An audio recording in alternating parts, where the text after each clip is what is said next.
Assalamualaikum warahmatullahi wabarakatuh.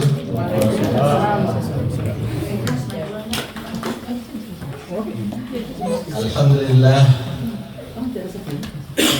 Alhamdulillahirabbil alamin wa bihi nasta'inu ala umurid dunya waddin. Wassalatu wassalamu ala sayyidina Muhammadin wa ala alihi wa ashabihi ajma'in, amma ba'du. Mohon maaf pada Ibu Pungki, nanti saya berbicara dengan bahasa Inggris, nanti Pungki yang translate di rumah insyaallah.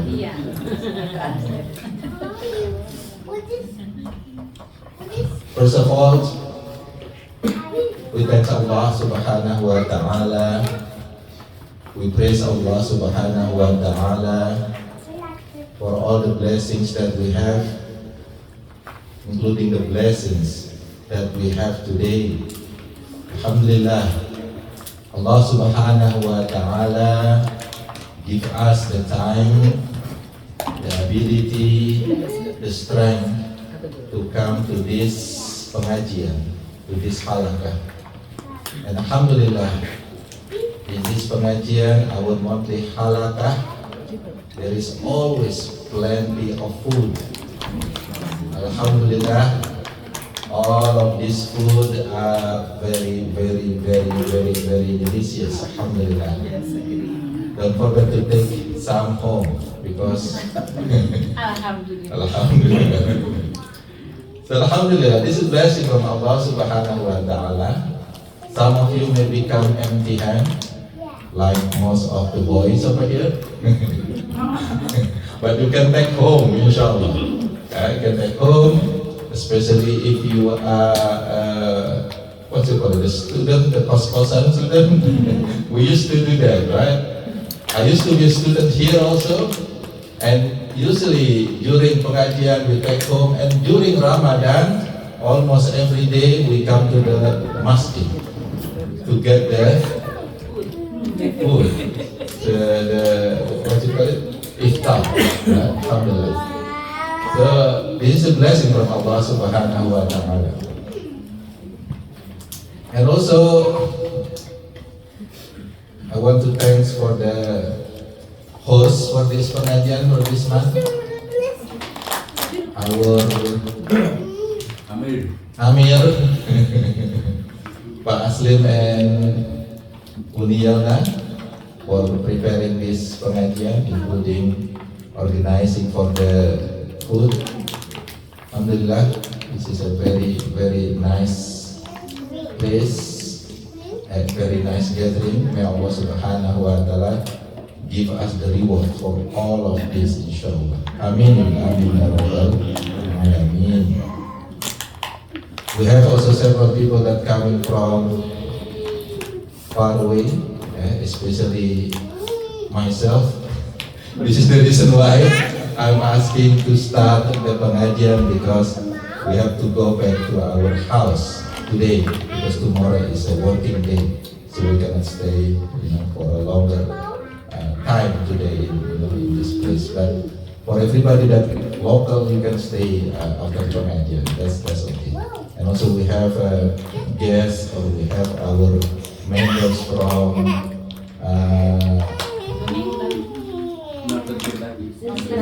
Cincinnati, Northern Kentucky.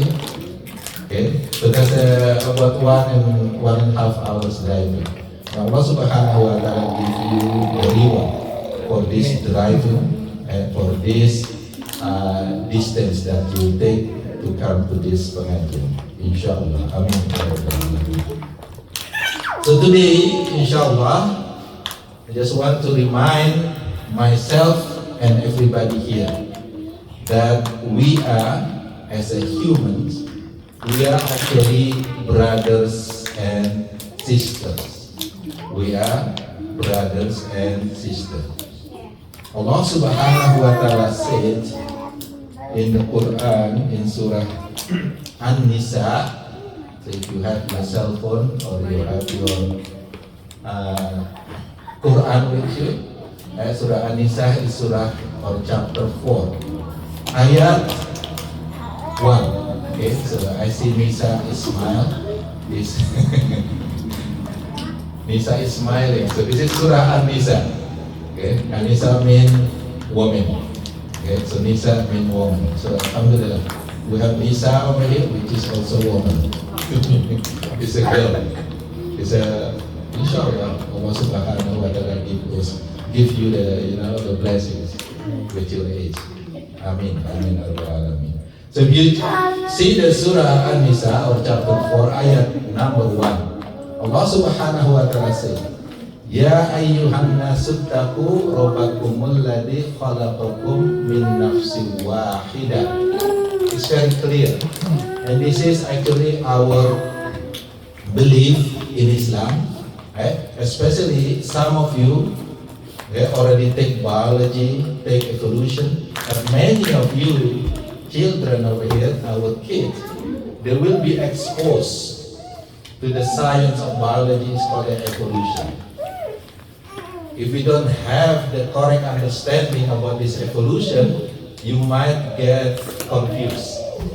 You might get confused how is actually evolution related to us, to human. Okay? So in this surah, surah number 4, ayat 1, Allah Subhanahu wa Ta'ala clearly says, Ya ayuhan nasu taqu rabbakum alladzi khalaq ya ayuhan nasu taqu rabbakumul ladzi khalaqakum min nafsin wahidah. O mankind, O humans, O humanity, fear Allah, fear your Lord, which is Allah Subhanahu wa Ta'ala, who created you from one soul. Okay? So this is our belief, our teaching about evolution actually. Allah Subhanahu wa Ta'ala said that our ancestor is actually one soul. Allah Subhanahu wa Ta'ala created these souls directly. So Allah Subhanahu wa Ta'ala created this soul by His own hand directly, which is that soul name is, anybody know what was his name, our ancestor? We have two Adams over here, right? We have two Adams. His name was Adam, Prophet Adam, peace be upon him. So this is the belief or the teaching in Islam. If you learn about evolution, then our ancestor is Prophet Adam, peace be upon him. Now how about other creations? Other creations besides Adam, besides human. Okay? In my belief, when I'm learning about evolutions, other creation will really follow the theory or the law of evolution. That law of evolution or the theory of evolution is, we can say 99% clear and proven, inshallah, to be right. Okay? Why? Because from that evolutions, even in the Quran, it is mentioned that every creation, every living thing is actually created from water. This is in Surah number 21, Al-Anbiya. Okay? It is mentioned that every creation is started from water, which is true. In the evolution theory, you will also learn that all the creation, the living creation is starting from water, in the water. In the evolution, this is actually how Allah Subhanahu wa Ta'ala give us the knowledge to learn this. From the evolution, then they say that the first cell will be bacteria, which is called the protobionts, the first cell. And then from this one cell, it's gonna be, there is a symbiosis between 2 or 3 different bacteria and combine to make a bigger cell, and finally it's make an evolution as so many species in the world right now. Eh? Anybody know how many species in the world? Nobody knows. Even scientists say, look at what they say, what they estimation. They say that there are about 5 plus minus 3 million of species. You can imagine that. 5 plus minus 3 million. What does that mean? The margin of error is so high, right? 5 plus minus 3. What? So they can say that they are not sure. Maybe 5, maybe 8 million, or maybe less than that, or maybe more than that. Nobody knows, because so many species in the world. So far, only about 1.2 million that has been classified from this number of species. Then this species is evolved, okay, from this protobion, from this first cell. Now, how scientists sure about that? Because they have many proof. One proof is coming from the fossil. Anybody see the Jurassic Park? What? So what is Jurassic Park coming from? Coming from the study of fossil. They found there was or there were animals or organisms that lived a long time ago, and they were very different with us. And they are not here anymore. They are extinct. There are so many of them. It's considered it's developed. Okay?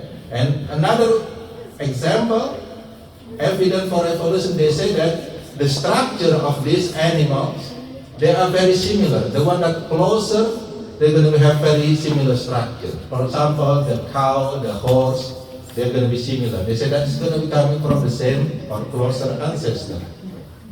Okay, the cat, the tiger, and etc. It's coming from the same ancestor, and etc. That's another evidence that they give. Another evidence is now is what people use, scientists now use it, which is what we call the molecular biology, which is the DNA. Okay? So based on the DNA, they can give you the closer relationship between this animal with that animal, and etc. Including this DNA can be used for human too, okay? To see whether you have relative with these persons or not. You can buy the ancestry. I never use that one. Okay. From the ancestry, it's mostly it's about the DNA relationship between you and maybe your progeny, something like that. So this is evolution. And another evidence is how many dogs that people have right now. How many types of dogs? Okay? There is a dog that is very small. It's called Chihuahua or something like that. And then go to the very big dogs, maybe like they get dance. What is dance? The very tall. Great Danes or something like that, or maybe German Shepherd. You see that? They are actually the same species. How it's become so different type? Because human involved in their evolution, involved in their, you can say, creation. From one type of dog, then there is artificial selection that is done by human to create these different type of dogs, including cattle, including farms. What? That's all is actually evidence that yes, species, organism, they change over time, and human can involve in it. And of course, Allah Subhanahu wa Taala can create more than that, even easier for Allah Subhanahu wa Taala to create this 5 plus minus 3 million species. But this is what we believe in Islam. All the species are evolved, except, this is our belief, except human. Except human. Why? Because human is, Allah Subhanahu wa Taala say, special creation. We are special creations. This is, we believe in Islam. We are special creation. Allah Subhanahu wa Taala says we are the best creation. Allah Subhanahu wa Ta'ala say Allah created Adam directly from clay with his own hand. Okay, with his own hand. And then from Adam, from this one soul, Allah Subhanahu wa Ta'ala created his mate, his wife. Okay? Wa khalaqa minha zawjaha. From this one soul, which is the soul of Adam, actually part of Adam, Allah Subhanahu wa Ta'ala created Eve or Hawa, right? Hawa. How Allah Subhanahu wa Ta'ala created this Hawa? He mentioned that this is part of Adam. Take it from Adam, and then from it, then is create Eve or Hawa. Now, if you study biotechnology, if you study biology, there is another study that actually people able kind of to create organism. By taking the cell and then put it in a certain condition, and that cell is become one individual. The best example is the creation of Dolly. Anybody know what is Dolly? Dolly is a ship that is made from cells of another ship. What? And this is, the process is called cloning, which is reproductive cloning. And Allah Subhanahu wa Ta'ala give this knowledge to humans to create a dolly from the mother of dolly. Anybody know the name of the mothers of the dolly? Nobody knows. This is, I just want to give you the story about the creation of Dolly, and this is also that inshallah will make our belief in Allah Subhanahu wa Ta'ala confirm, become more firmer. So Dolly actually created from the cell mammary gland cell, the breast cell of one female sheep, right? And then scientists take one cell from it, take out the nucleus, boom, one female, right? And then scientists take another egg, which is egg cell, from another female sheep, right? So there are two sheep involved from here. And then scientists take the nucleus from this egg and put it in the cell of the mammary gland of the first sheep. Get it? So two sheep. And then these eggs, this cell that have the egg nucleus, scientists put it in the uterus of another female sheep. And then this cell develop, become Dolly in the third sheep. Is born as a Dolly. Okay? Now, the question is there any father? Is there any sheep father in this creation? No. How many mothers actually used for creating Dolly? There are three total, right? Three. The first sheep, the second sheep, and the last sheep is the one that used for as a surrogate, using the uterus. So for making Dolly, scientists use three sheep. Now, how many father on that creation? None, right? Now look at Prophet Jesus, peace be upon him. How many father? How many father that Jesus had? None. How many mother? One. And Allah Subhanahu wa Ta'ala make it right? Now how many father in creation of Dolly? None. How many mothers? Three.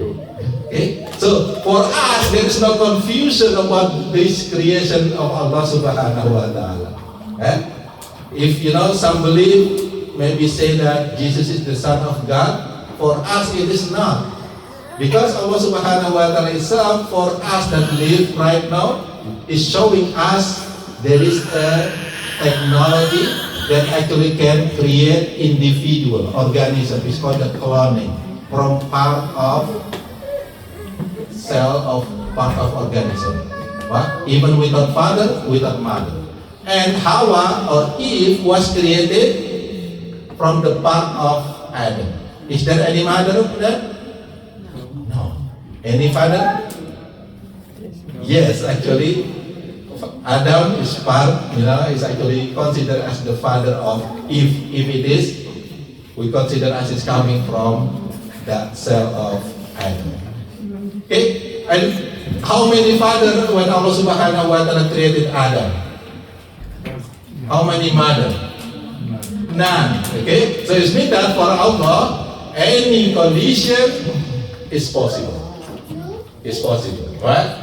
So this is just telling us that we are coming from one soul. We are coming actually from one cell, which is Prophet Adam, peace be upon him.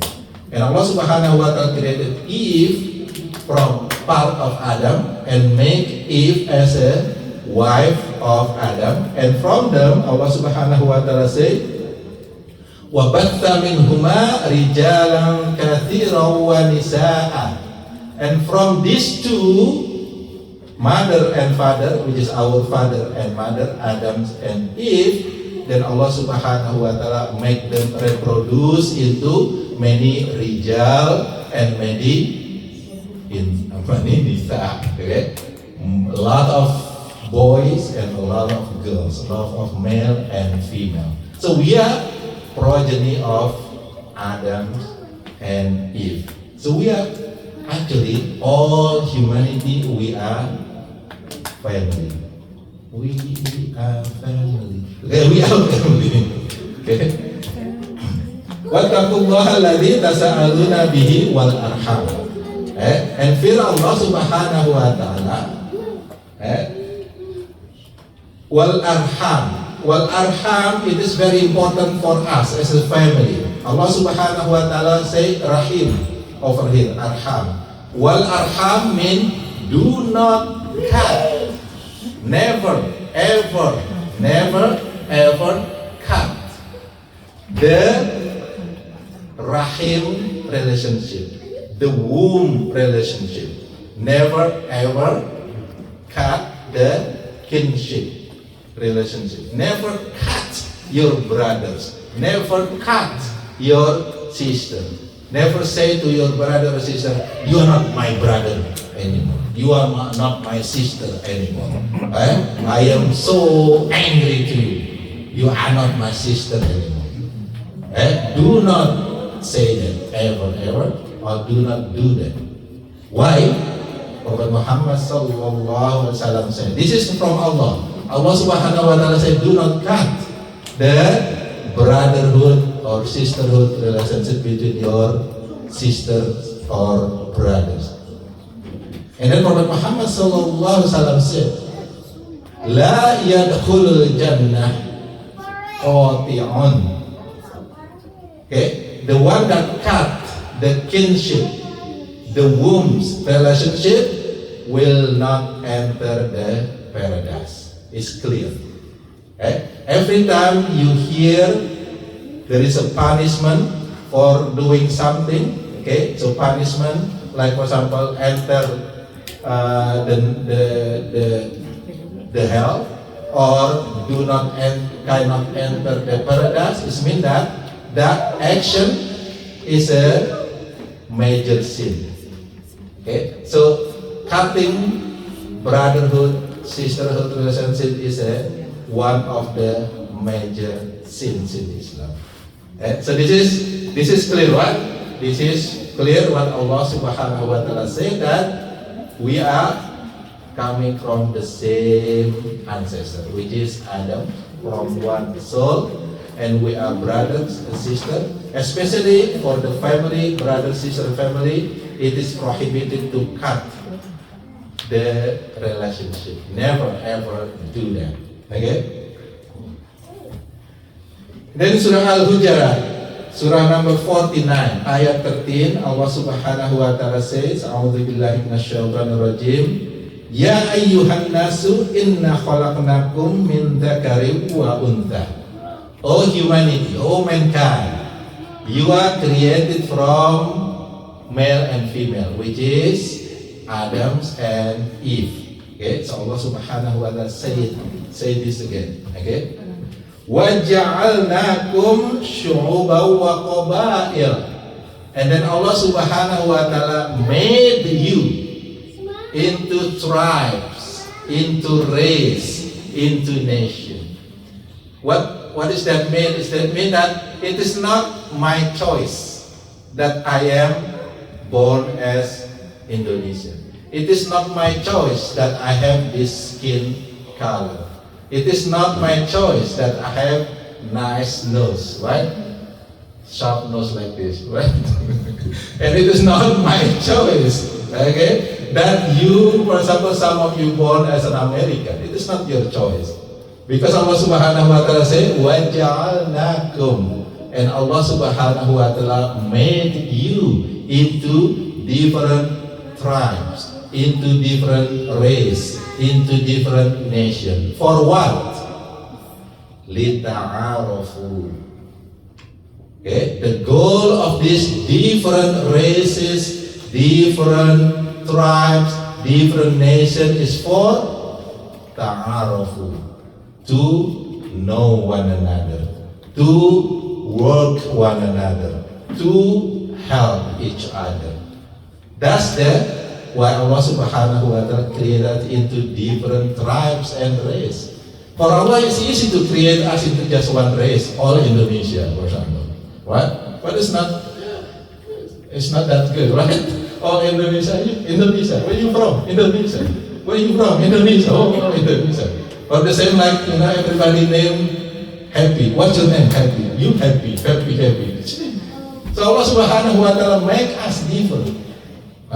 Make us different. It is not our choice. Therefore, if it is not our choice, it means that what we have to thank Allah Subhanahu wa Ta'ala for whatever He made us. It doesn't mean that if you are born as Indonesia, you are a lower nation. You are not that good nation, or not a good tribe or whatever. No, it's not. Allah Subhanahu wa Ta'ala do not create different tribes and nation and races for making look down to one another. It is not. It is for helping one another. It is for knowing one another. And then Allah Subhanahu wa Ta'ala said, Inna akramakum indallahi atqakum. Indeed, in the eyes of Allah Subhanahu wa Ta'ala, the most noble person is Indonesia, America, Arab? No. What is the most noble person?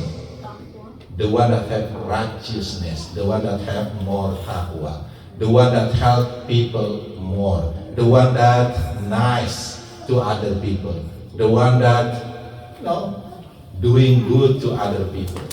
Not because of this nation or that nation, superpower, or hyperpower or hypopower. No, it's not that. It is the righteousness that make us become more noble in the eyes of Allah Subhanahu wa Ta'ala.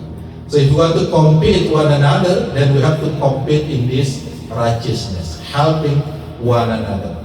Compete in helping one another. Compete with doing better job, good job. Okay, so that's what Allah Subhanahu wa Ta'ala want us. Now, I just want to give you the sum because of this. Then, of course, Allah Subhanahu wa Ta'ala want us, give us some prohibitions. Don't do this. In order to be righteousness, then don't do these things. At least there are 6 things that Allah Subhanahu wa Ta'ala mentions in Surah Al-Hujurat ayat 11 and 12. This is the surah that our brother Haji Fauji mentioned or recited. Okay, In Surah Al-Hujurat ayat 11, Allah Subhanahu wa taala say, A'udzubillahi minasyaitonir rajim. Ya ayyuhalladzina amanu la yaskhar qaumun min qaumin asa ayyakunu khairam minhum wala nisa'un min nisa'in asa ayyakunna khairam minhun. That's the first prohibition. What is that? Oh, who you believe, do not ridicule, do not look down one another. It is a prohibition. Just because that person, for example, coming from different country, like maybe Africa or Asia or Indonesia, then we look down on them. No, it is prohibition to look down to someone.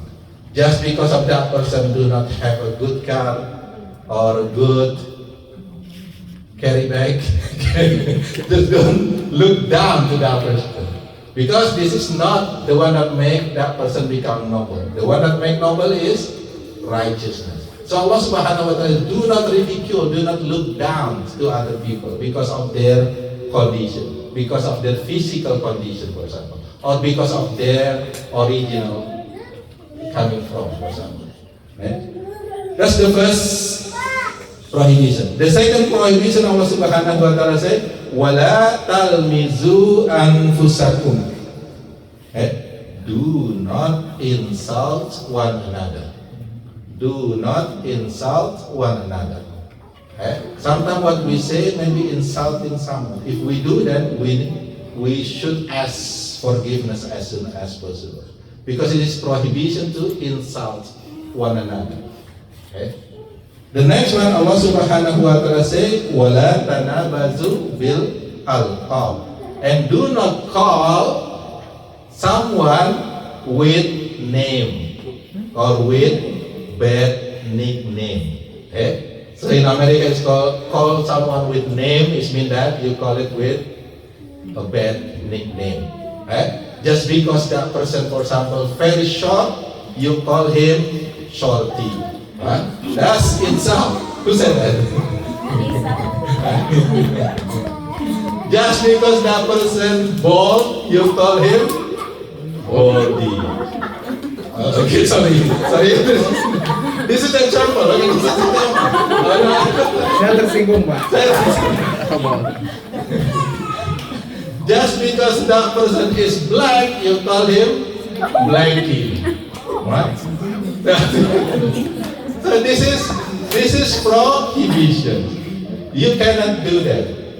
Don't call someone with a bad nickname. How about calling someone with a good nickname? It is okay or not? Yes or no? Yes. Yes. It is actually sunnah. The Prophet Muhammad SAW even called his wife with a very good nickname, which is Al-Humairah. What is Al-Humairah mean? The most, the pretty one. Wow.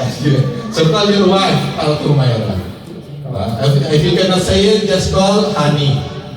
Maybe good. Honey or sugar or flour. Okay, or what is sweeter than sugar? Splenda. Or any name that make her happy. Any name that make her happy. Usually, husband or male does not really require that. I mean, sometimes male don't really care. But female, woman is really care about what you call them. Call with the nicest name that you can imagine. I don't know what is nicest name, but make them happy, because woman is actually need to hear something nice coming from our mouth as a husband. Believe me, always call nicest thing to woman, to your wife. For wife, mostly husband don't really, believe me, husband don't really care usually. Okay, but don't call the bad nickname, of course. Yeah, call honey is good too. But when you call your wife with a good name, then she will be happy. And then remember, happy wife, happy wife, happy life. Happy wife, happy husband. That's not rhyme. This is rhyme. Happy wife, happy life. Okay. So this is also for boys. Okay. We have some boys that inshallah are ready to get married around here, inshallah. Okay. So be nice to the girls. Be nice to the woman, to the female, because they need that. They need that. Okay. And they want that. Okay? They want that, treated to be nice. Okay, so wala tanabazu bil alqab, do not call with the bad nickname. 3 already, right? Number 4. Okay. Ya ayyuhalladzina amanu istanibu katsiran minadh-dhann inna ba'dadh-dhanni itsm. Oh, you believe, don't have too much assumptions. Don't make so many assumptions. Husnu is good. Don't make so many done. Don't make a lot of done. What does done mean? Assumption. Inna ba'dadh-dhann itsm. Because there are many dhann that is sinful. That one is called su'u dhann. Su'u mean bad. Dhann mean assumption. So do not make a lot of assumptions. Sometimes if somebody is not coming, for example, for something, for risalah, biasa, he will not come, biasa, like that usually. Oh, biasa. We have assumption that we don't know why this person is not coming to our halakah today, for example.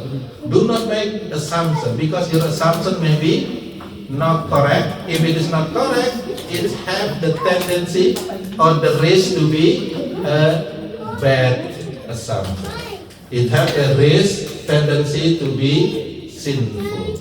Do not make that assumption that something that you don't know, okay? Especially about other people. Okay? Wala tajassasu. Number 5, wala tajassasu. Do not spy. Do not spy one another. Okay? How much money do you have? And your business. How much salary do you get from etc. Okay? We just want to know who is spying to other people money, or when we enter their house, we spying to the room. What he has, how many, and etc. Right? So this is prohibition in Islam to spy. Sometimes when we are in a group and we don't have anything to do, what is the easiest way or the thing that we mostly do? We're talking about other people, right? We're talking about other people. This is kind of spying too, talking about other people. Okay? And then this the last one actually, number 6, about talking other people. Sometimes what we talk is right, but if someone that we talk about hear it, maybe he can get upset. This is what we call the gossip, riba. Wala yaghtab ba'dukum ba'do. Do not make riba, which is backbiting. What is backbiting? Backbiting means tell something about some people that thing may be right. But if the people hear you, he will not like it. Exactly. That's backbiting. When you say that, the person is, maybe he's right. For example, this person is actually doing bad thing, and you say it to other people. That's right, right? It is correct. What he did is that thing, but you say to other people, that's considered as backbiting. And especially in this ayah, Surah Al-Hujurat, 49 ayat 12, Allah Subhanahu wa Ta'ala give us the example of people that do backbiting, the similarity of people that do the backbiting. What Allah Subhanahu wa Ta'ala say, ayyuhibbu ahadakum ayyakula lahma akhihi maitan fakarihtumu. The similarity of people that backbiting to other people about other people is like he ate the flesh of his brother or his friend, and then fakarihtumu, you will not like it. That's the similarity of backbiting, which is like eating flesh of your brothers. Can you do that? Or will you do that? Will you do that? Will you do the backbiting? Are you sure? Okay, this is the reminder for Allah Subhanahu. This is from Allah Subhanahu wa Ta'ala. How many prohibitions is that we mentioned? 6. What is the first one? Don't ridicule. Don't ridicule one another. What is the second one? Don't insult. Don't insult. What's the next one? I forgot. Call with a good name. Don't call with a bad nickname. What is number? Don't assume. Don't make a lot of assumptions. Don't spy. Don't spy. The last one? Don't talk. Don't Don't do backbite. backbiting. Right? This is from Allah Subhanahu wa Ta'ala. Now how about from Rasulullah Sallallahu Alaihi Wasallam? We're adding 5 more. Okay? Adding 5 more from Rasulullah Sallallahu Alaihi Wasallam. I hope you will remember this 11th prohibition. Right? What is the first one? Prophet Muhammad Sallallahu Alaihi Wasallam said, "Wala taqata'u." Do not shun one another. What is shun? Like somebody talking, saying you kind of ignore it. You cannot. What is shun? What is happy? What is shun in Ignore. just ignore? Just Yeah. like somebody talking and then you just something like that. So just kind of ignore, right? That's prohibition. It's insult. Right? You can imagine if you talking and to someone and someone just leave you alone. Okay? That's kind of shunting. Okay? The second one, Prophet Muhammad SAW said, "Wala tadabaru." Okay? This is actually in Indonesia what become dubur. You know what is dubur? What is dubur ayam? Dubur ayam. No. Okay, so people that don't know, dubur mean butt. Enggak, dubur ayam is butt ayam. Dubur mean butt or back. Okay, dubur. So wala tadabaru is mean that do not, put your back on other people. Right? Something like that. Okay? Don't ignore. Don't ignore him. Don't ignore her. Okay? That's tadabaru. It's not dubur ayam. Dubur ayam is different.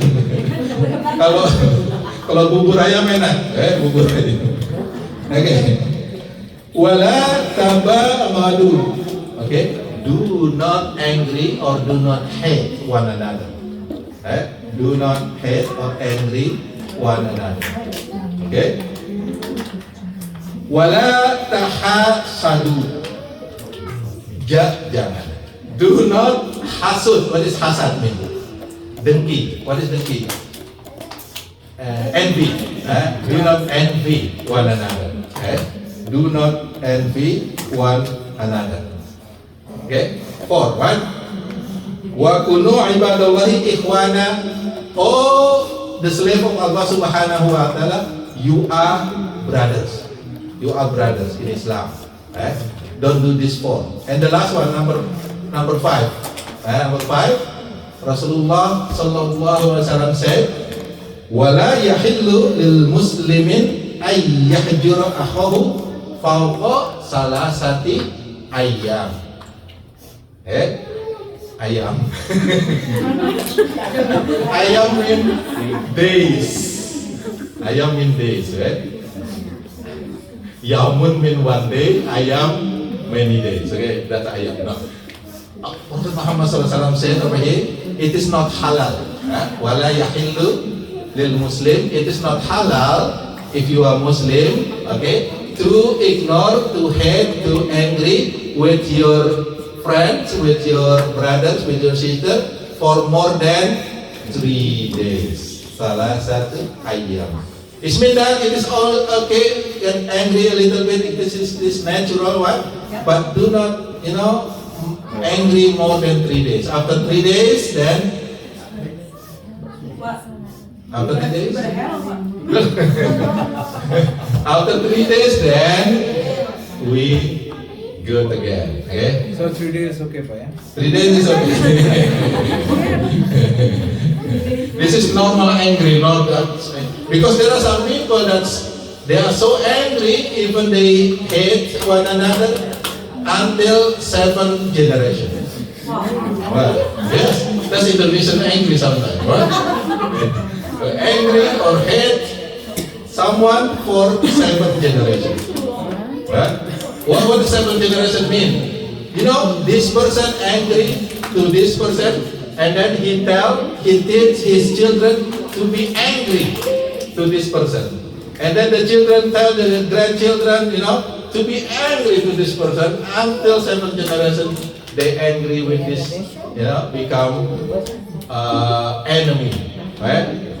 This family and this family become enemy for 7 generations. No, Islam prohibited that. Yeah, it is natural. Sometimes you may angry a little bit, but do not make your angry for more than 3 days. Okay.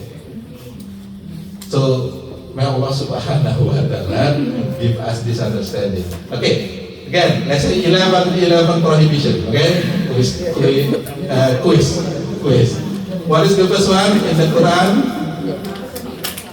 Don't ridicule. Second, don't insult. Third, no nickname.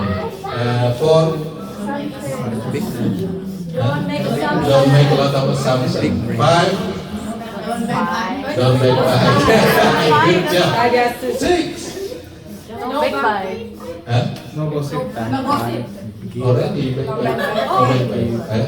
Spy. Don't spy. You forget don't spy. Number 5, don't spy, and then don't make baik. Number 6. What? 7. Son. No son. No son. No daughter. No son. Number 8. Don't turn your back. Don't turn your back. Don't dubur. Don't dubur ayam. What is number 8? 9. Envy. No envy. Right? Do not angry and Do not angry. Right? And then do not envy. And the last one? don't Be that in that condition for more than 3 days. 3 days. Okay, so inshallah this is a knowledge for us, and then try to put it in our life. Okay, try to put it. Yep. Whenever you start talking about other people, then try to think about eating flesh. Okay. So may Allah Subhanahu wa Ta'ala give us understanding for this, and may Allah Subhanahu wa Ta'ala help us to do what He ordered us to do, and also to avoid what He prohibited us. Okay? Subhanakallahumma wa bihamdika asyhadu an la ilaha illa anta astaghfiruka wa atubu ilaik. I will give the times back to our Amir moderator. Terima kasih Pak Agus. Sampai jam berapa tanya jawab Pak Agus? Sampai selesai. Alhamdulillah, sungguh penyampaian yang luar biasa dari Pak Agus tentang salah satu surat An-Nisa tentang kalau manusia itu datang dari asal muasalnya adalah dari Adam dan semua manusia bersaudara. Dan juga diselanjutkan dengan bacaan surah Al-Hujurat dari Mas Yuji yang berarti tentang bagaimana kita sesama Muslim bersaudara dan juga tidak boleh saling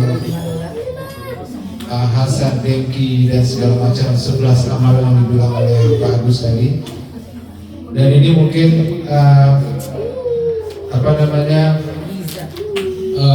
himbauan untuk kita semua. Kalau kita semua bersaudara, kita semua adalah dari satu asal yaitu Adam, dan sama sekali kita tidak boleh melihat atau memandang orang lain rendah atau kita menganggap kita lebih tinggi dari orang lain. Dan juga himbauan untuk kita semua bagaimana cara-cara yang sangat berbudi pekerti yang diajarkan oleh Islam dan Rasulullah, bagaimana kita supaya bisa menerjemahkan ini dalam kehidupan sehari-hari. Dan ini adalah topik yang menarik untuk kita semua. Saya nggak bicara ini terutama untuk ibu-ibu, masalah gosip, masalah do not spy one another, do not prejudice, do not make an assumption, do not turn your back to another one, or not angry, or even more than 3 days, because that's not the face of Islam. I think that's good also, especially when we are at work or in your workplace, to show to other people that we do not need to tell them that we are Muslim, but they can see how we react to them, how we mingle with others, how we respect each others. Especially like not turning back to someone. This is really special, I guess. And do not make an assumption. This is also very good. And especially do not gossip or ghibah. I see less from other people. I mean, I see less from, let's say, from US people about the ghibah, about the make assumption. Yeah, maybe sometimes we get prejudiced, but that's alright. Like Pak Agus said that we should not feel ourselves that we are the third country or we are the lower caste versus other people in this whatever we are. So ini adalah hal yang bagus. Mungkin ibu-ibu ada pertanyaan? Silahkan, ibu yang pakai kacamata paling belakang. Nama saya Ari, Pak. Oh, ini Ibu Ari, silahkan. Can I speak Bahasa? Yeah. It's more clear. Okay. Number 5 says Rasulullah says that don't be mad more than 3 days. Lebih dari 3 hari. Ini mas pribadi ya, pengalaman pribadi. I'm not mad for 3 days, but I'm sad and broken hearted for 12 years.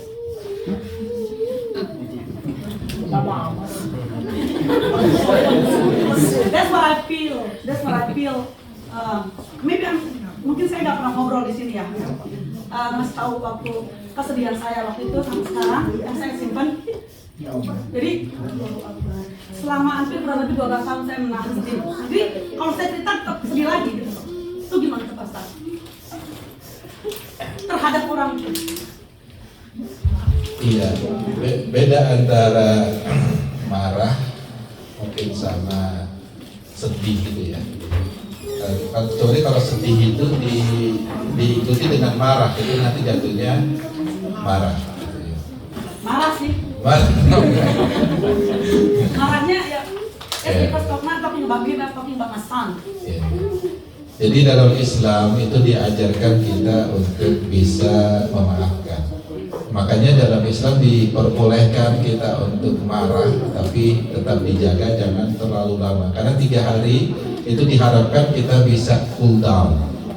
Cool down, dari 3 hari kita cool down. Kemudian dari sana mungkin kita bisa memberikan masukan untuk diri kita sendiri, untuk melihat apakah ini benar atau salah dan sebagainya. Kemudian kalau memang setelah itu diharapkan kita bisa untuk mengerti dan memaafkan orang. Jadi memaafkan itu bukan berarti melupakan. Ya. Ya.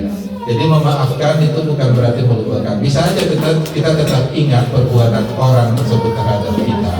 Tapi kata Allah Subhanahu wa Ta'ala, apabila engkau memaafkannya, itu lebih baik. Jadi di zaman Rasulullah SAW, kalau kita buka surah An-Nahl, ini surah nomor 16, mulai dari ayat 125 sampai 128 itu ayat-ayat terakhir. Di sana diceritakan tentang perang Uhud. Ya, di sana diceritakan perang Uhud, di mana pada saat itu Rasulullah SAW kehilangan paman beliau yang sangat beliau cintai, yang membela beliau di perang Uhud tersebut. Bukan karena hanya meninggalnya itu syahid di pada saat perang, tapi masalahnya adalah setelah beliau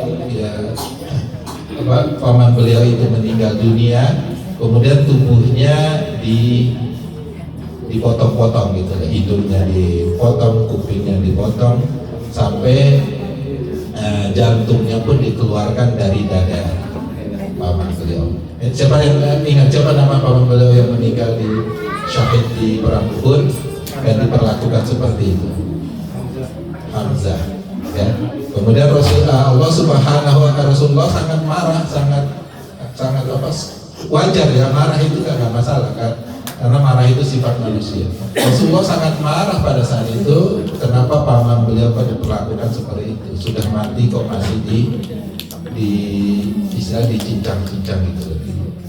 Nah, tapi kemudian Allah Subhanahu wa Ta'ala memperingatkan Rasulullah, ya, jangan kamu balas perbuatan itu lebih dari yang dia lakukan, dan memaafkan itu lebih baik. Sabar dan memaafkan itu lebih baik. Jadi Rasulullah SAW, ya, ketika penaklukan Mekah, beliau masuk ke Mekah itu memaafkan orang yang membunuh paman beliau, ya, tapi tidak melupakan. Ya, kira-kira siapa tahu yang membunuh beliau itu siapa? Dengan tombaknya, Al-Wahsy. Al-Wahsy itu adalah zaman tersebut adalah budak, ya, budak dari Afrika, ya, yang dibayar oleh istrinya siapa? Istrinya Abu Sofyan, ya, Hindun namanya, untuk membunuh Hamzah. Karena apa? Karena Sayyidina Hamzah itu membunuh ayahnya Hindun dan juga kakaknya Hindun pada perang Badar. Jadi Hindun itu merasa sangat murka dan juga punya keinginan untuk membalas dendam gitu ya. Jadi dibayarlah Al-Wahsy itu, kemudian Al-Wahsy menombak Hamzah meninggal, dan Hindun kemudian datang ke mayat Hamzah dan memotong telinga, hidung, dan juga mengambil jantung dari Hamzah. Nah, itu bagaimana marahnya Hindun terhadap Hamzah. Tapi ketika penaklukan Makkah, Rasulullah SAW memaafkan mereka semua. Tapi Rasulullah tidak melupakan itu. Makanya ketika Rasulullah SAW memaafkan Wahsy, apa yang Rasulullah SAW katakan kepada Wahsy, ya, kata Rasulullah, kamu saya maafkan, tapi tolong jangan menemui saya, karena setiap saya melihat muka kamu, saya ingat paman saya. Ya, akhirnya Al-Wahsy itu sejak dimaafkan itu tidak pernah jumpa dengan Rasulullah SAW sampai akhir hayatnya. Tapi Al-Wahsy itu bertekad, karena saya ini dimaafkan oleh Rasulullah SAW, aku akan membela Islam semampuku, aku akan menjadi mujahid dan akan membunuh, ya, akan nanti musuh Islam. Dan disitulah Al-Wahsy kemudian membunuh salah satu musuh Islam ketika Nabi sudah meninggal itu, yang mengaku dirinya sebagai Nabi. Siapa yang tahu yang itu? Musailamah, Al-Kadzdzab. Nah, itu dibunuh oleh Al-Wahsy dengan tekad beliau untuk membalas kebaikan Rasulullah SAW. Jadi artinya gini, ya, boleh marah, ya, tapi marah, tapi kalau bisa sabar, dan kalau bisa kita memaafkannya dan tidak harus melupakannya. Karena orang yang memaafkan itu di sisi Allah Subhanahu wa Ta'ala itu nanti pahalanya sangat besar. Gitu. Jangan didendam, jangan sampai dibawa dendam sampai bertahun-tahun. Karena itu bisa membunuh diri kita sendiri. Kita jadi sedih sendiri, dia ingat itu sedih sendiri, melongso sendiri. Sedangkan orang yang kita marahin, kita benciin, belum tentu tahu juga, gitu. Jadi kita seolah-olah mengasihani diri kita sendiri. Kalau bisa, ya dimaafkan aja. Begitu. Mungkin bisa menjawab pertanyaannya. Mudah-mudahan Allah Subhanahu wa Ta'ala memberikan kekuatan ya untuk melaksanakan ini. Sabar dan maaf. Insya Allah. Ya, jadi udah dimaafkan Mbak Ari ya. Karena itu apa namanya, waktu kena anak saya, jadi ke saya ini ya. Ya, insya Allah semoga terbuka hati Mbak Ari untuk memaafkan orang tersebut. Saya nggak nyebut nama orang walaupun saya tahu, tapi nggak saya sebut. Oke, selanjutnya ada question lagi dari ibu-ibu, bapak-bapak. Ini menarik sekali loh topiknya, kok ada yang bertanya. Oke, sampai sebelum yang lain berpikir, Pak Agus, saya ada pertanyaan satu. Tadi dibilang kalau setelah 3 hari kita marah dan tidak kita maafkan sama saudara, itu apa dosanya? Jadi iya, dan satu lagi Pak, definisi saudara, kalau kembali kita ke surat An-Nisa tadi, kalau manusia itu datang dari satu asal, jadi kita ini adalah semua bersaudara. Apakah itu kena hukum yang 3 hari tadi itu? Jadi gini, ini masalah hubungan dengan manusia, baik saudara kita, teman kerja kita, gitu ya. Jadi kalau masalah ini biasanya ada aturan sendiri ya, termasuk ada aturan Islam untuk berhubungan dengan manusia, gitu ya.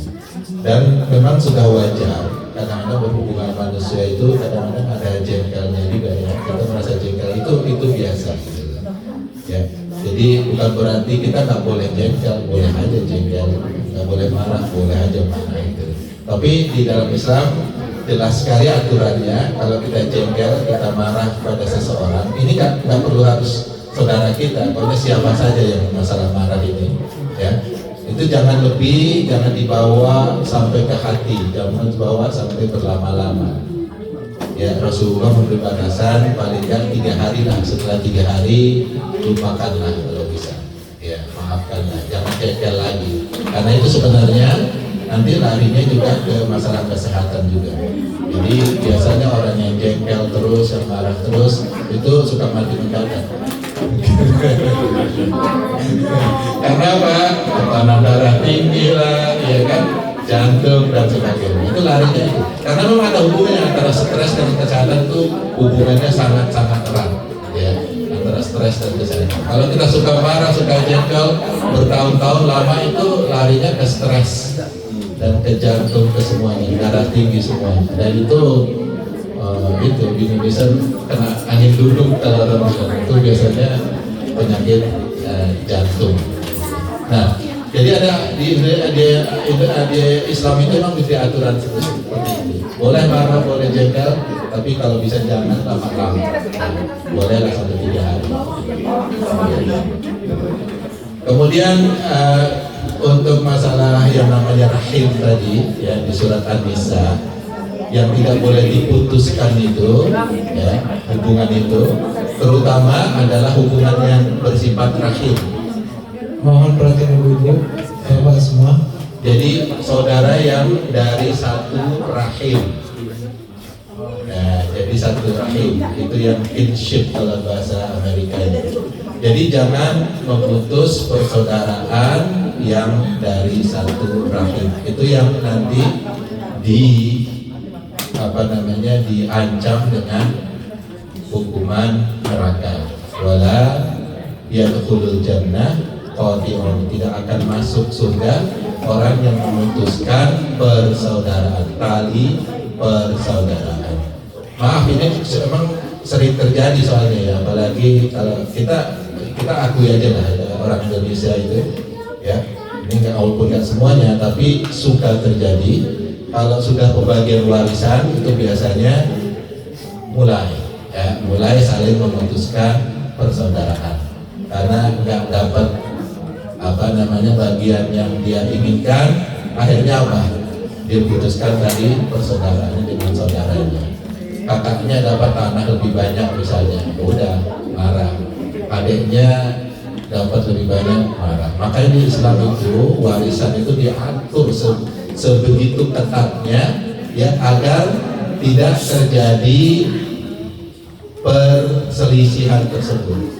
Ya, kadang-kadang memang kalau kita ikuti aturan manusia itu ada yang mengatakan, kenapa sih nggak dibagi rata aja, anaknya 6 ya, anaknya 6 misalnya, laki-laki perempuan anaknya 6, udah bagi rata aja tuh adil katanya.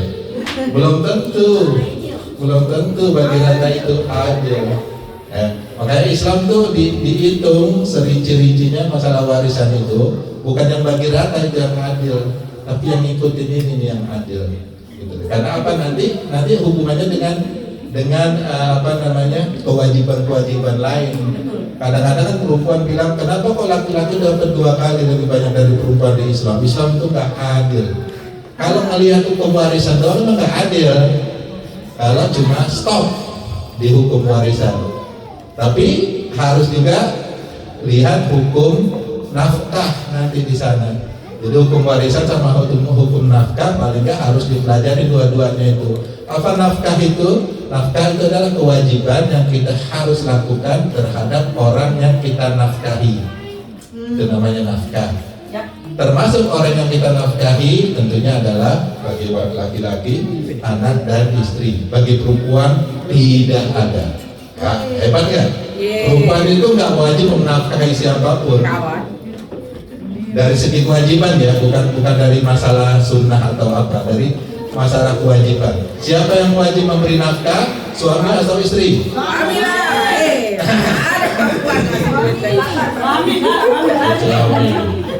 Jadi istri tidak wajib memberi nafkah. Begitu kan?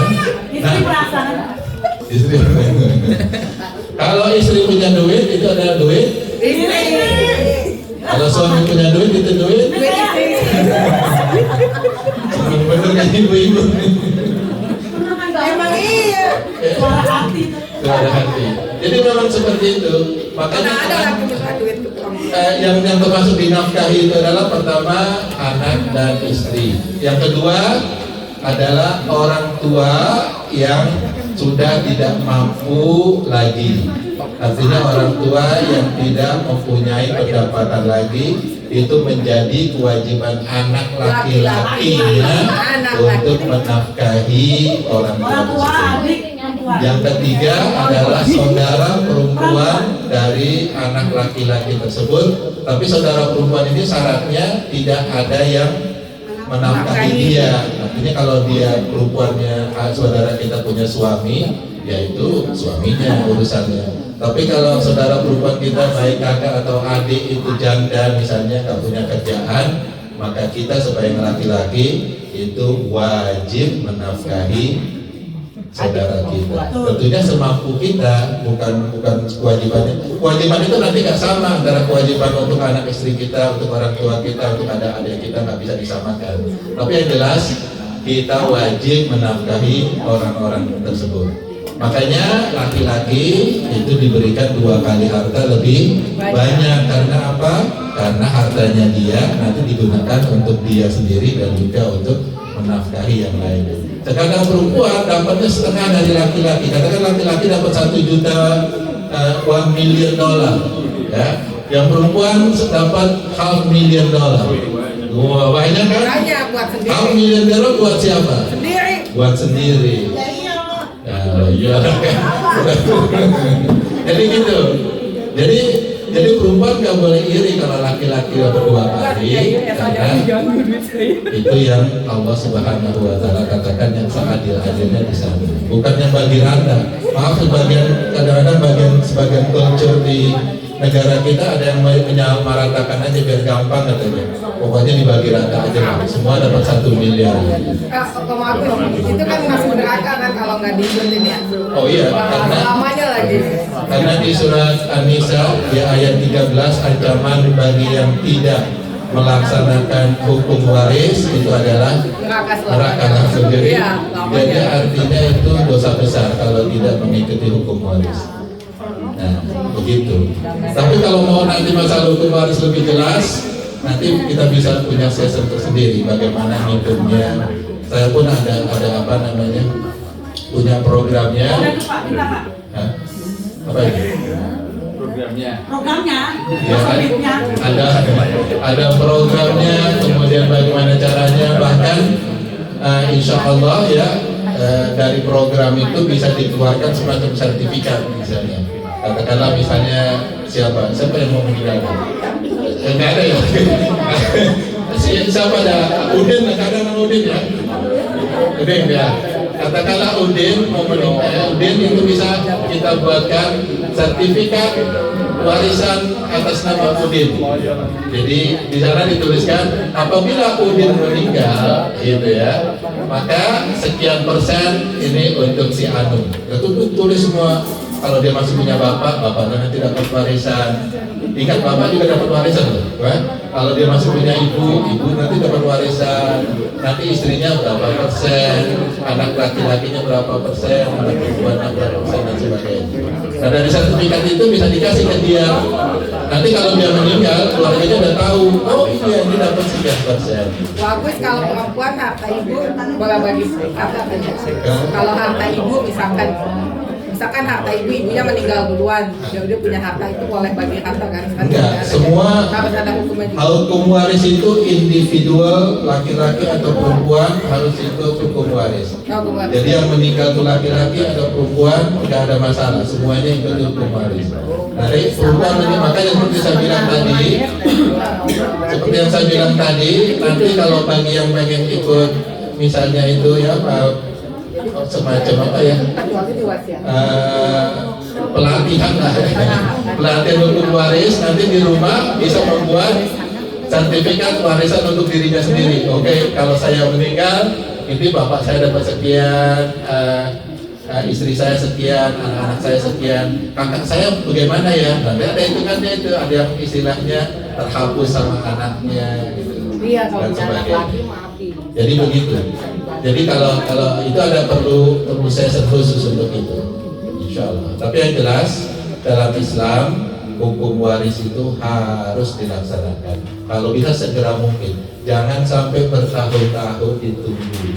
Yang harusnya punya dapat warisan ya karena ditunggu, ternyata dia udah punya anak, dia nggak pernah merasakan warisannya, dipegang sama ibunya terus misalnya. Ya, misalnya bapak punya 6 anak, gitu kan, meninggal. Biasanya kan apa di Indonesia yaudah ibu aja yang pegang ibu. Nah itu nggak boleh sebenarnya. Karena apa? Kalau ibu itu megang, nanti anak yang harus sudah menikmati harta waris itu nggak pernah menikmati. Ibunya nggak meninggal misalnya. Si anak meninggal duluan. Wow. Si anak kemudian punya anak-anak lagi, punya cucu-cucu lagi. Dia meninggal. Warisannya mana? Nggak ada. Menyangkut ke sini lagi. Wah, udah repot. Jadi dalam Islam ya disunahkan begitu yang meninggal dunia segera mungkin ya utang-utang yang dilunasi segera mungkin dibagi warisannya walaupun hanya di atas kertas dulu, artinya belum dibagi secara nominalnya, mungkin perhitungannya udah ada di sana sehingga ada jelas hitungannya, ada sertifikat. Itu mungkin bisa menjawab Pak Haslim tadi yang tanya ya. Warisan.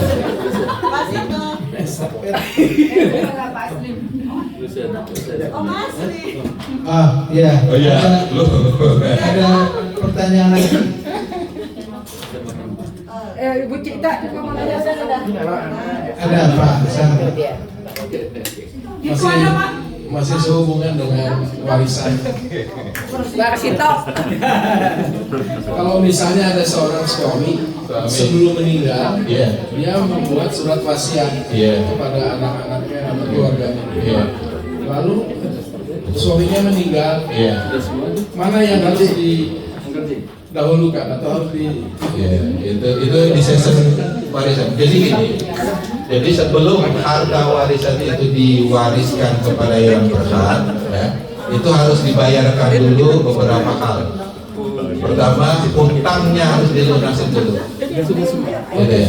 Jadi kalau yang meninggal ini misalnya punya duit 1 juta, gitu ya. Kemudian utangnya 2 juta. Berarti apa? Bayar utang dulu 1 juta. Mana uang warisannya? Habis. Nggak ada warisan. Jadi harus dibayar utangnya dulu. Yang kedua, dibayarkan urusan penguburan. Ya, jadi hartanya diambil untuk bayar urusan jenazah, penguburan, kayak apa dan sebagainya. Yang ketiga, dibayarkan wasiat. Tapi untuk wasiat, kalau orang yang memang sudah meninggal, wasiat itu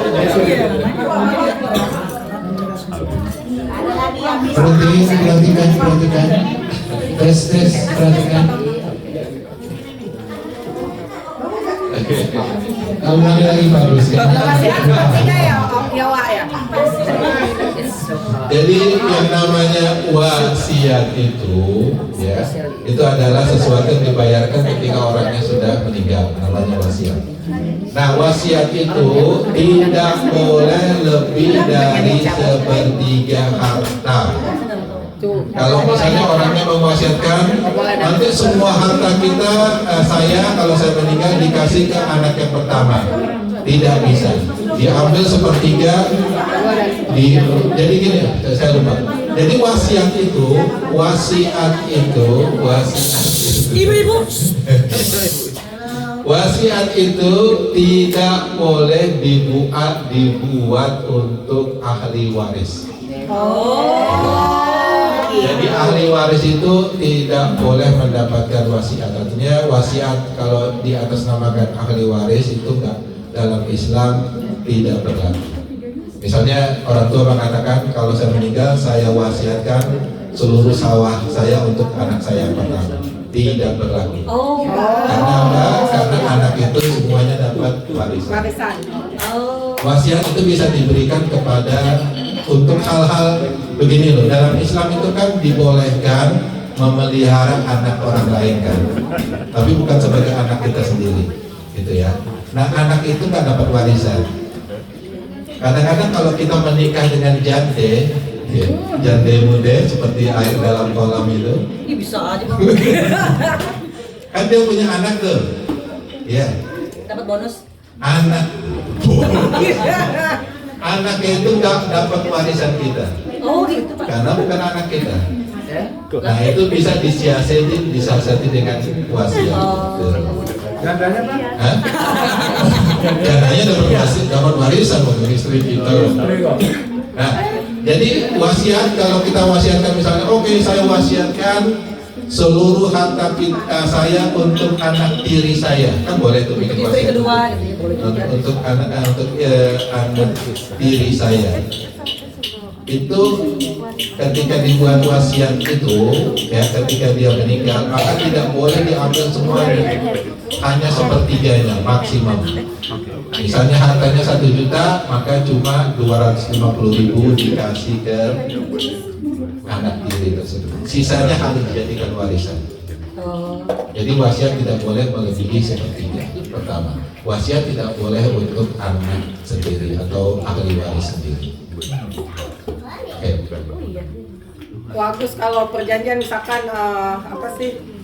satu rumah ya, bisa misalkan perjanjian, oh ini rumah setengah punya suami, setengah punya istri. Misalkan si istrinya meninggal duluan atau suaminya meninggal duluan, so si istri punya setengahnya dan setengahnya itu dibagi menurut hukum waris gitu atau gimana? Kalau miliknya itu berdua, Kalau milik bisa jadi gitu kan? Kalau milik berdua artinya katakanlah kita mortgage rumah ya, di sana kan ditulis harga rumah 200.000 gitu kan. Kita tulis setengah-setengah. Berarti rumah itu ketika suami meninggal hanya 100.000 yang menjadi wasiat. Yang buat warisan. Yang 100.000 ya buat Milik. istri. Nah, itu dasar awal sunnah. Gitu. Jadi makanya dalam Islam sebenarnya nggak ada harta gonong gini. Dalam Islam nggak ada harta gonong gini. Jadi harta suami ya harta suami, harta istri harta istri. Agar apa? Ketika meninggal itu gampang membaginya. Kalau harta gonong gini itu mau dibagi gimana gitu. Nah, kecuali kalau sudah dijelaskan ini harta saya. Ya kadang-kadang misalnya di rumah gitu ya, kita jelaskan kita masih hidup, saya kasih mobil misalnya Hilal, ini mobil Hilal, ya udah itu mobil Hilal, gitu loh. Bukan mobil saya. Kalau saya meninggal, mobil itu bukan bagian dari warisan, itu mobilnya Hilal. Ya, Nada ini mobil Nada, ini mobil Hilal, ini mobil setera atau gimana. Ketika kita akan hidup masih hidup, kita jelaskan itu. This is your car. Tapi kan mortgage bayar berdua misalkan. Jadi masalah bayarnya itu nggak ada masalah, artinya yang jadi masalah itu harta siapa, siapa yang membayar. Misalnya kayak saya lah misalnya gitu ya, beli rumah 200.000 gitu lah, mortgage-nya padahal yang bayar saya gitu ya. Tapi udah saya katakan bahwa di surat itu rumah ini rumah kedua, setengah istri saya, setengah Kayak saya. di deeds kan begitu kan. Iya. Ya, berarti ketika saya meninggal hanya setengah harta itu yang diwariskan, walaupun saya membayar semua misalnya. Iya. Satu, komentar. Boleh. Dua hal ya, terutama untuk Assalamualaikum warahmatullahi wabarakatuh. Waalaikumsalam warahmatullahi wabarakatuh. Ini terutama satu juga untuk keluarga muda yang mempunyai anak tinggal di Amerika. Jadi ya ini masalah warisan. Ini tadi hukum Islam ya. Kalau itu tidak ditulis itu nanti bisa tidak berlaku di hukum negara. Benar juga. Jadi penting sekali di sini punya namanya estate planning. Yep. Kalau mau legal. Tapi ada disiapkan supaya wasiat itu atau testamen itu disiapkan. Nanti ada 2 saksi, terus ditandatangani oleh 2 saksi itu di depan notari publik. Notaris, ya? Iya, notari. Insya Allah nanti saya bagi di Jamil formnya Masjid Bilal punya itu dan digunakan sampai saat ini. Itu pun kalau itu yang hanya dipunyai testamen sudah disaksikan di notaris publik itu kalau toh kejadian itu harus melalui probate court. Tapi probate court biasanya judge itu ya tinggal mengiyakan aja. Tapi kalau tidak ada itu sama sekali surat will lah di sini ya. Will itu tidak ada sama sekali, itu nanti semua distribusi dari aset itu diatur oleh negara, oleh government. Reportnya nanti dengan proses namanya probate court itu nanti bisa dicilin siapapun. Oh enggak, dia dulu itu ternyata punya utang dengan saya, ini buktinya, ini buktinya. Walaupun itu tidak selalu benar, tapi bisa memperpanjang urusan itu. Jadi ada baiknya will itu disiapkan. Insya Allah nanti Pak Agus akan membuat review. Kalau itu memang cocok, kita saling membantu. Dari kawan-kawan kita ada 2 yang jadi saksi, terus kita ke public notary. Kayak buat info tuh Pak. Jadi kemarin waktu saya juga bikin will testament itu, saya minta tangan 2 orang, Mas Koji, Mas Nanang. Kemudian saya serahkan pertama Pak Bambang, nama Jaja sebagai nanti pembaginya itu istilahnya. Jadi di sana ada artikelnya. Salah satu artikel yang saya masukkan di sana itu adalah hukum Islam, yaitu masalah pertama saya katakan di itu kalau saya meninggal saya dikuburkan di pemukiman Islam. Saya tambahkan itu di di willnya. Kemudian yang kedua, kalau saya meninggal nanti ibu saya dapat sekian karena ibu saya kan masih hidup. Ada persentase ibu saya sekian, istri saya sekian, Vira sekian, Nada sekian, Hilal sekian. Ada persentase sesuai. Pokoknya orang yang masuk ahli waris saya masukkan semua di will dan testament saya. Kakak saya nggak masukkan karena dia terhapus oleh anak laki-laki saya. Jadi anak laki-laki saya itu menghapus banyak orang gitu. Thank you Adam. Dulu saya waktu jalan berdapat Adam itu dapat nanti saya. Adam. Bagaimana Adam? Jadi Adam, I love you. Jadi itu dia saya masukkan di will dari testament saya. Kemudian di artikel berikutnya saya juga masukkan, ya ini sebagai contoh aja. Saya masukkan bahwa nanti kalau saya meninggal maka Hilal dan Firas ya, itu mempunyai tanggung jawab untuk mengurus ibunya dan saudara perempuannya Nada jika keduanya tidak memiliki penghasilan atau perlu topangan. Jadi saya jelaskan di will testamentnya itu ada di situ. Jadi maksudnya saya usahakan sebanyak-banyaknya hukum Islam itu saya masukkan ke dalam will dan testament. Jadi, Boleh nyontek? boleh, insya Allah. Jadi kalau emang makanya saya bilang kalau memang ingin dilaksanakan pelatihan pembuatan sertifikat meninggal, artinya sertifikat warisan, gitu ya. Kemudian nanti juga pelatihan pembuatan will dan testament, bagaimana kemudian bagaimana cara minta ke notari publiknya dan sebagainya, insya Allah bisa kita laksanakan. Tapi nanti saya serahkan ke amirnya bagaimana untuk mengaturnya. Yang jelas nggak bisa semuanya jadi satu, harus satu-satu. Saya ingin yang kita ada di sini ini paling nggak di anggota jam itu melek hukum waris, ya melek hukum waris ya. Itu yang paling penting karena apa? Karena hukum waris itu sangat penting kalau tidak dilaksanakan biasanya terjadi guncangan dalam satu keluarga dan itu baru terjadi di banyak sekali di Indonesia bagaimana saudara saling pecah karena tidak mengikuti hukum waris secara benar. Ya, nanti saya juga bisa masukkan bagaimana agar nggak perlu ada hukum waris itu bisa aja lagi ada caranya sendiri dalam Islam. Ya, misalnya salah satunya sebelum kita meninggal, gitu ya.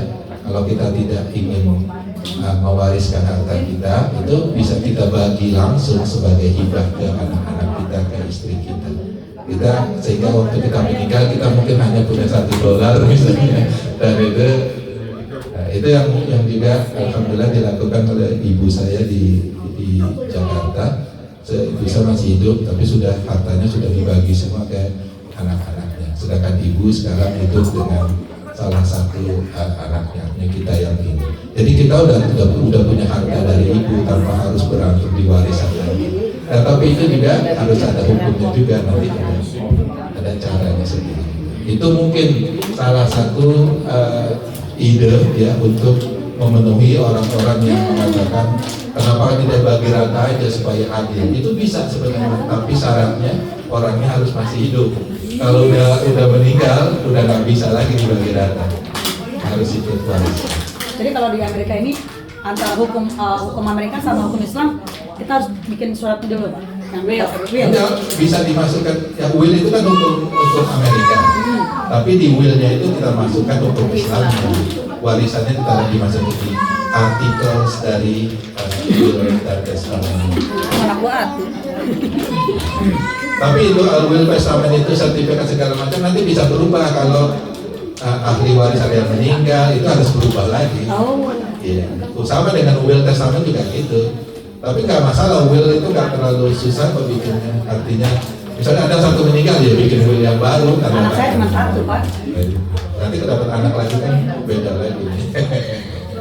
Ya mudah-mudahan ini bermanfaat. Sangat bermanfaat, Pak. Terakhir ini untuk Suster Ali di sini ya. Saya ikut perhatian dan sedih tadi mendengarkan selama 12 tahun Ya. itu dan perasaan begitu ya. Mungkin ada hadis juga itu, mungkin banyak kawan-kawan yang hafal juga itu sahabat Abdullah bin Amir. Waktu itu cerita sedikit ya ini, sholat berjamaah dengan Rasulullah SAW, setelah selesai duduk arwahkan begitu juga, tiba-tiba Rasulullah bersabda bahwa sahabat-sahabatku, sebentar lagi akan ada ahli surga datang ke sini. Tidak lama kemudian ternyata datang juga sahabat itu, tapi tidak ikut dalam arah itu. Badannya terus sahabat-sahabat yang lain, ini namanya ada, tidak disebutkan sahabatnya namanya, tidak disebutkan, tapi yang itu ya tidak disebutkan. Jadi biasa-biasa saja kebanyakan dalam hati mereka. Akhirnya hari kedua juga begitu, satu sholat berjamaah disebutkan lagi bahwa ini akan ada ahli surga datang masuk ke sini. Ada yang datang adalah orang yang sama sampai ketiga kali. Makanya ada sahabat yang namanya Abdullah bin Amr itu wondering gitu, apa amalan yang hebat dari sahabat kita sehingga dia selama hidup masih hidup pun sudah dijamin surga. Akhirnya dia mendekati sahabat ahli surga itu, menyatakan bahwa oh, saya baru ada problem keluarga, saya berselisih dengan orang tua saya boleh kalau saya menumpang bermalam di rumahmu selama 3 hari. Itu makanya itu ada batasan 3 hari. Itu dicontohkan itu. Itu juga malam pertama begitu selesai sholat, pulang ke rumahnya, diizinkan kan pulang ke rumahnya, dan dia menyaksikan apa yang dilakukan oleh sahabat itu. Ternyata tidak banyak yang dilakukan. Malam pertama biasanya orang yang rajin begitu kan tahajud. Dia tahajud pun tidak itu. Tahu sholat pagi juga, dan sampai hari ketiga. Akhirnya hari ketiga karena izinnya 3 hari, dia pamit gitu. Dia menyatakan alasan sebenarnya. Sebenarnya maaf sekali, saya tidak berselisih dengan orang tua saya. Saya datang ke sini karena Rasulullah mengatakan bahwa Anda itu adalah ahli surga. Saya ingin tahu apa aja amalanmu. Dia bilang, saya tidak punya amalan khusus apa-apa. Ya, seperti ini biasa saja. Tapi ya satu hal, setiap malam saya sebelum tidur itu adalah memaafkan orang-orang yang berbuat salah pada diriku. Saya maafkan. Itulah amalan-amalan, ternyata memaafkan orang itu fadilahnya besar sekali. Jadi mungkin ada baiknya, mungkin ongkosnya berat ya, tapi kalau kita tahu bahwa ada suatu balasan Allah yang luar biasa begitu, insya Allah kita semuanya berusaha untuk memaafkan itu. Jadi kan agak kalau kita itu ada kita 2 orang gitu ya, orang itu berbuat baik pada kita balas biasanya dengan kebaikan. Itu normatif kan, wajar. Tapi kalau orang berbuat baik pada kita membalasnya dengan jelek, kita berarti kan dolim sendiri. Tapi yang paling mulia itu adalah sebenarnya orang berbuat jahat, berbuat jelek pada kita, tapi tetap kita memperlakukan dengan kemuliaan. Itu insya Allah kita akan menjadi ikhlas.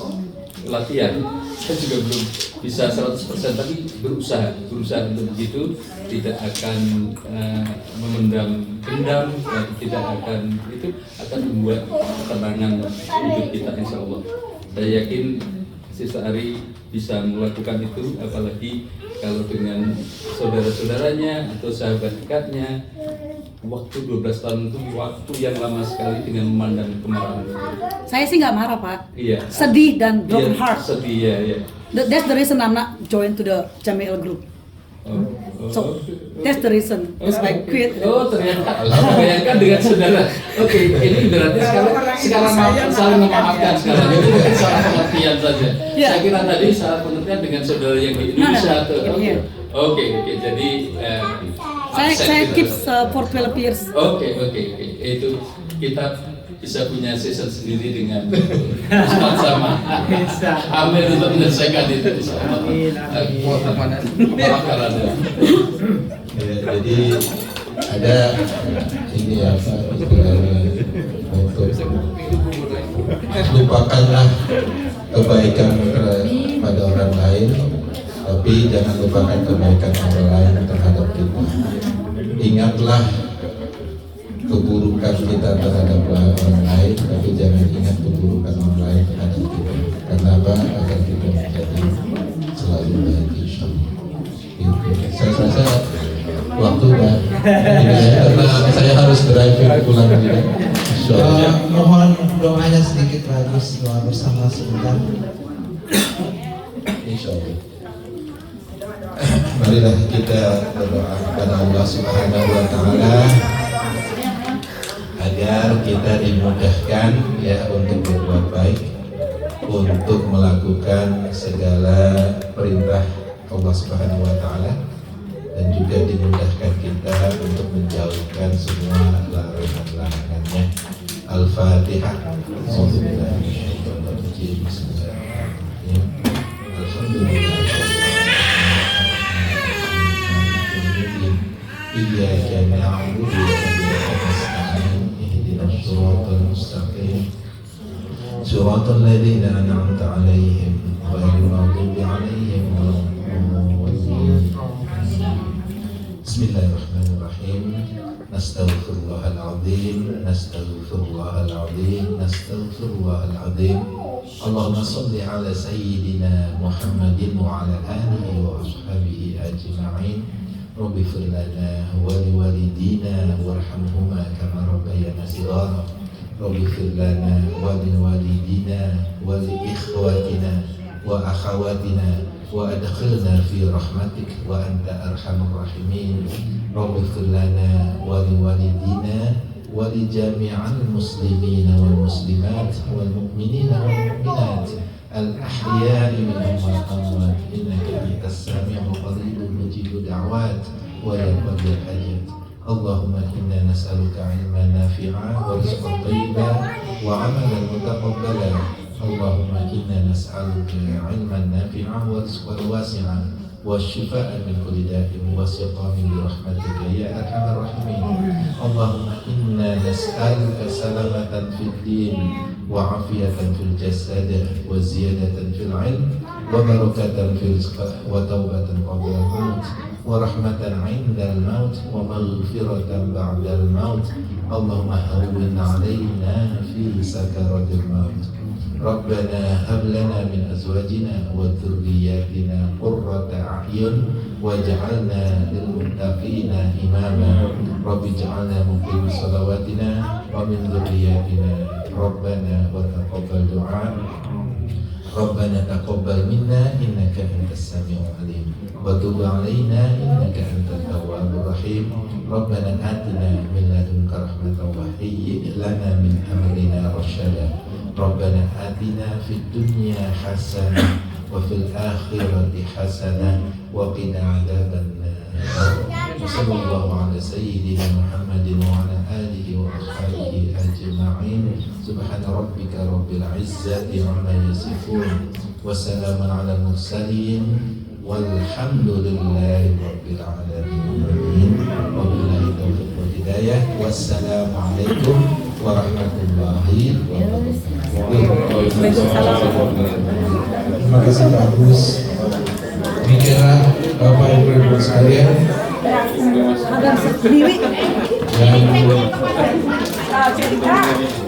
sekarang acara berikutnya